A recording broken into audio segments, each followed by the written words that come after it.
Hello, everyone, and welcome. So just some reminders before we start our first flip video. You at times will see words on the screen, and you are welcome to paraphrase those words in writing down what you think is the most important. There will also be times when there will not be words on the screen. There will be pictures, and I will just be talking about these pictures. You will have to decide for yourself what you think is the most important information there to write down. Okay? Remember that at any time you can pause me and rewind if I'm speaking too fast. Okay, so let's go ahead and get started. So here are objectives for this video: that you're going to understand the ideas of limited government, including natural rights, popular sovereignty, republicanism, and social contract. You're going to recognize different forms of representative democracies, and you're going to understand 4 different schools of thought about the distribution of power in society. So let's talk about first, what is government, right? Government is the institutions and processes through which public policies are made for society. So our government makes laws, executes those laws, and then a branch of our government interprets the laws. So in the United States, our government is made up of Congress, the Senate and House of Representatives, the presidency, the judicial branch, the Supreme Court and the lower branches, as well as the bureaucracy, or all the federal agencies that help to execute the laws. When we study political science and we study government, we have 2 key questions that we're asking ourselves. The first one is who governs, right? Who is in charge? And there's lots of questions that we can ask ourselves around who governs, right? Like, are members of Congress representative of the American people? Here's Mitch McConnell, Senate Majority Leader. Or if only Congress can declare war, why has the president become so powerful in military affairs? Another question about who governs. The second question we ask is to what ends, right? How do they do it? So a question that we could ask around to what ends is, why do we go to war against some dictatorships and not others, right? This is a photograph of the United States toppling the Saddam Hussein regime in Iraq. Another question we might ask around to what ends is, should Congress act more quickly, right? Today there's a lot of concern around the gridlock in Congress and their inability to actually govern and get things done. So you don't have to write down these questions, but as we talk about power distribution and types of government, these are some questions we're going to be thinking about. So 1, what type of government establishes who has the power? And 2, how is power divided within that type of government? So when we're talking about types of government, we're going to start with types of democracy, right? As you probably know, democracy means rule of the people. The first democracy originated in Athens, Greece, around 5th century BC. And that was a direct democracy. This is where all citizens participate. We don't really see this anymore except on very small local levels, like at town hall meetings, where people actually show up and raise their hand to vote. You can pause me right now, and why don't you think of some advantages and some disadvantages of this type of democracy and just jot them down in your notes. The second type of democracy is a representative democracy. This is where representatives are chosen to represent the will of the people. So it's also referred to as a republic, and this is what we have in the United States right now, right? I vote for my representative in Congress, hoping that they will act in my best interest. But I don't have the time to show up for every vote. I elect someone to do that for me. Another type of democracy that you'll see that we talk about, and we have this in the United States, is a presidential democracy. So in a presidential democracy such as the United States, citizens vote for their legislators and also for president.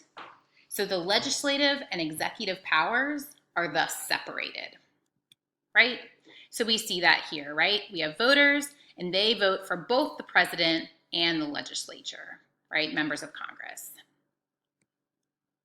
The flip side to that is a parliamentary democracy. right? In a parliamentary democracy, voters elect only their legislatures. The majority party in parliament then chooses one of its own to be the prime minister. So as a result, the legislative and the executive powers are actually joined. So examples of this today are Great Britain, India, and South Africa.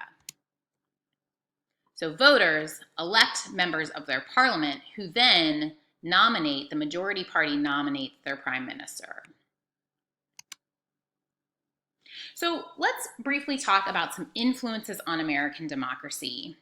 The key influence, and we'll talk about some other Enlightenment philosophers as well, but the one I want to just briefly talk to you about now is John Locke, who's working from 1632 to 1704. So John Locke was an Enlightenment philosopher working in England. Just a reminder from world history that the Enlightenment is a period in European history when many new ideas about government, human nature, and religion were established. So in 1689, John Locke publishes this very important document called Two Treatises of Government. He publishes it under a pseudonym. And this serves as a foundation for many of America's founding documents, specifically the Declaration of Independence and the Constitution. And in this document, Two Treatises on Civil Government, John Locke talks about two key ideas that greatly influence our founding documents, and you want to have these down in your notes. The first idea is this idea of natural rights, which are essentially human rights. And John Locke says that our natural rights, rights that cannot be taken away from us, are life, liberty, and property. The second idea, the second very important idea that comes from John Locke that we see reflected in all of our foundational documents is this idea of a social contract. So in a social contract, people agree to give up some freedom to be protected by the government, right? So we give up some power, we give power to the government, and in return, the government is supposed to protect our natural rights.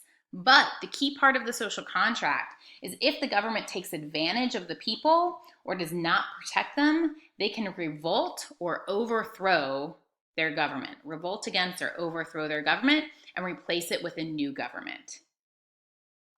All of this idea of natural rights and social contracts supports this key idea in American democracy of popular sovereignty, right?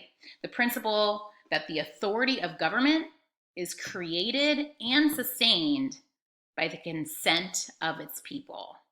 So power to the people, right?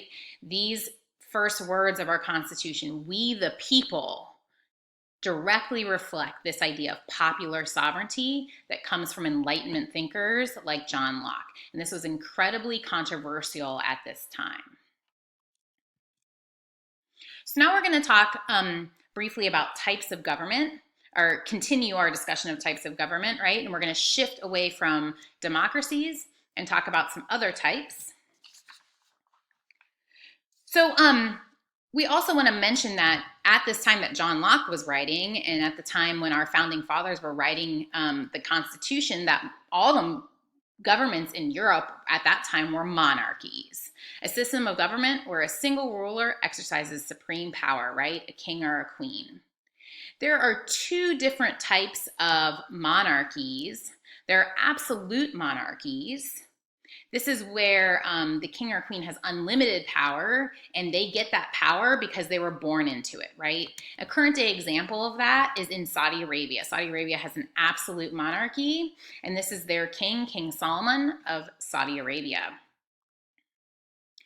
The other type of monarchy is a constitutional monarchy where we have some power shared with parliament.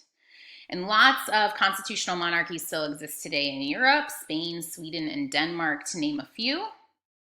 This idea of a constitutional monarchy stemmed from this key document, the Magna Carta, which was created in the year 1215, right?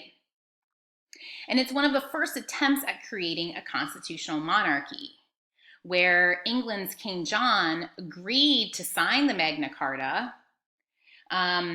because he was under the threat of a looming rebellion And essentially, this document placed him and all of England's future kings or queens within the rule of law. The Magna Carta also served as an inspiration to our founding fathers.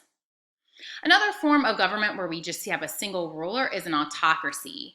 And this can be a dictatorship as well. And so an example of a dictatorship that you might have learned about in the past is there's Benito Mussolini, right, the Italian dictator during World War II.